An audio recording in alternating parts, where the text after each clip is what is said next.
I would like to continue with the biggest lies of the 20th century. Look, if you consider well this study that I'm bringing to you, mainly those of you who are more ethical, you will see that this contains enormous truth. So let's see now, in sixth place, one of the biggest lies of the 20th century. That the New York Stock Exchange or any others bring benefit to the nation. The stock market finished up with that country because it works on speculation, speculating with the money that was made by the worker, by the people, by the person who produces. That's why I say that the best system is the one we formed called productivism. That is, it's not the socialist system, which gives money to those who do nothing, neither the capitalist system, which brings money to the most underhanded industrialist. None of these systems work, because none of them are correct. The only one that can give any result is the one where the individual earns according to what he does, not to what he steals in the stock market, not according to his vagabond lifestyle, doing nothing but earns from the state, that is, the government, as in many European countries. So let's see now another enormous lie of the 20th century. That capitalism brought goodness to humanity. Adam Smith. Adam Smith said that the individual who is capable of becoming rich, who encounters richness, will share this gift with others. But it's nothing like that. The individual that makes richness for himself is such a tight-fisted, miserable person that he'll even pick up a penny from the street, as in the case of certain famous millionaires in the United States who were known to do this. So it's a big lie of Adam Smith's. Let's see now another big lie. In eighth place, just look at this. That our grandparents are monkeys. Do you think that you are descendants of monkeys? I don't think so. I think it's an absurd idea. It's a deprivation that Charles Darwin inflicted upon humanity. We didn't come from monkeys. We came from incredible individuals. Nowadays, many are behaving something like monkeys, but this is an individual problem of each one. We don't have monkeys as our ancestors. This is a joke. It's important to emphasize that there has never been, it's never been found, that connection, that lost link. The lost link that shows without any doubt that there was a transition from one specimen to another. This was never found. So let's see now the ninth biggest lie of the 20th century. It's the psychology's lie that speaks about the use of freedom. The total use of freedom, of habits, is something good. That Summerhill was a media individual. He worked for a newspaper. He created a school in the north of England where total freedom was given to the students. They were free to do whatever they wanted. Of course, what child likes to go to school every day? So if he didn't want to go, he didn't go. If he wanted to throw the chalk at the teacher's face, he could, and the teacher had to accept that. Or upon seeing a beautiful stained glass window, the student could throw a stone through it, or break a statue, or whatever. So what was the result? Summerhill produced not even one person who was capable of working, of achieving something. Therefore, this question of giving freedom to the human being, that he will choose what is good, is an enormous lie. Nobody chooses goodness if he can stay in evil, that is, in the laziness, not working, in lying. Everybody goes to the negative aspect. So let's see then the 10th biggest lie of the 20th century. That the child needs to choose his own religion.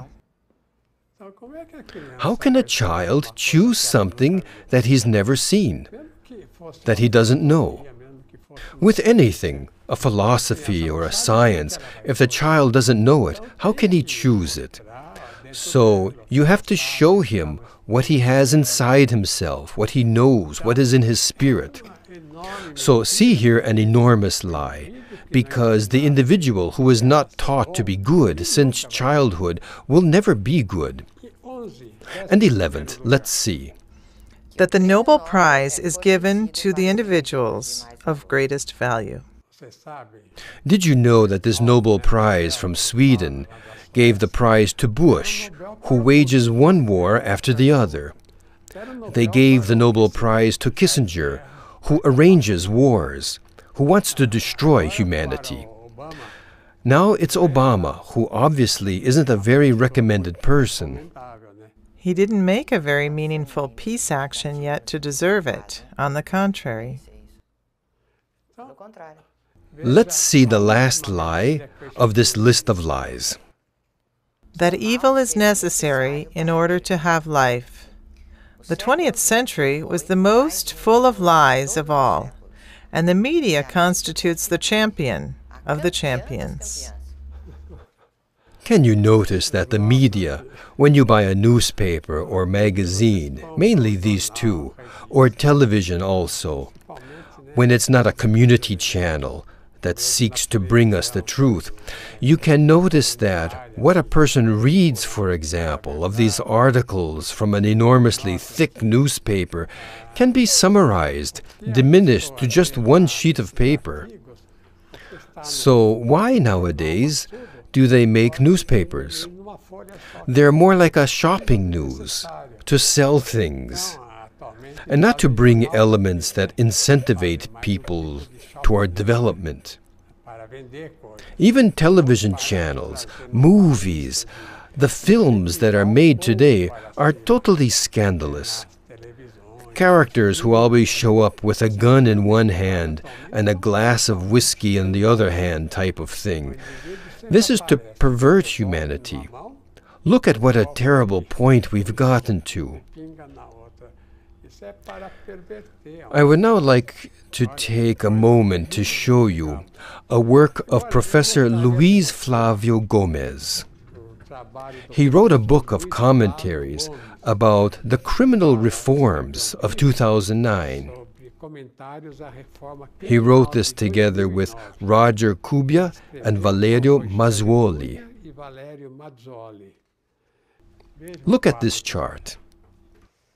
Wrong legislation of the laws. First, if people knew how they make laws, they wouldn't sleep at night. Some time ago, Kaiser from Germany said something very interesting to consider. He said that if people knew how sausages and how laws were made, we wouldn't sleep at night. So now we know a bit about how sausages are made, but we don't know yet how the laws are made. So I'd like to bring up this work of Professor Luis Gomez, because he, being a lawyer in criminal law, he shows what terrible things legislation is bringing to humanity. Let's see then, in second place, at what he said. From the 4,300 legislated laws, 900 were thrown out in the garbage for being unconstitutional.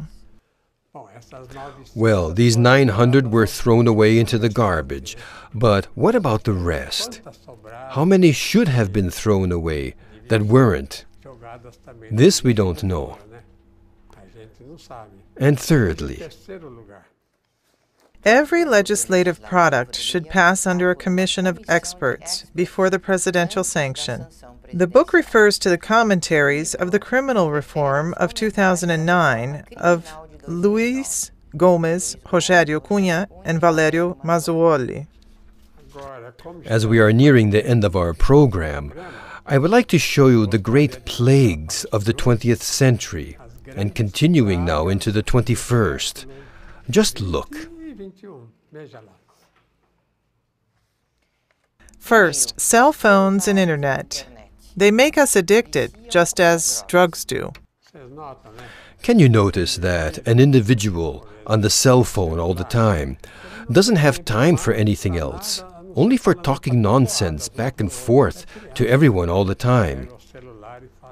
And even children with their cellulars doing the same, forming negative elements for one's life. So cell phones are a catastrophe. Whoever carries around a cell phone is throwing his life away. And secondly, drugs that cause a true mental debility. So look, taking drugs is not an innocent kind of thing that the human being indulges in, staying there in the world of imagination, fantasy, because actually, if we consider it from a religious aspect, it's the world of the demons. This causes a diminishing of intelligence. Look at the next one. Alcohol, which increases the mental infirmities. Obviously. And fourthly, Atheism, materialism, which destroys one's intelligence. whoever doesn't believe in God, who is reality itself, is destroying his own intelligence. And fifthly, Violent movies break the internal balance. 6. Credit cards and banking loans. which is not written there but is perfectly valid as well. The trivialization of sin withdraws the human being from goodness, truth, and beauty. I would like to show you two persons who are fundamental for humanity. If you don't accept these two persons, there's no way that humanity can move forward into life. They are fundamental. But then there are people, especially this unbelievably horrific power group, who try to distance the people from these two formidable beings, not to help anyone, but in order to finish up with us. Let's see who they are. The Holy Mary, Mother of Christ, and Jesus Christ. See you next time.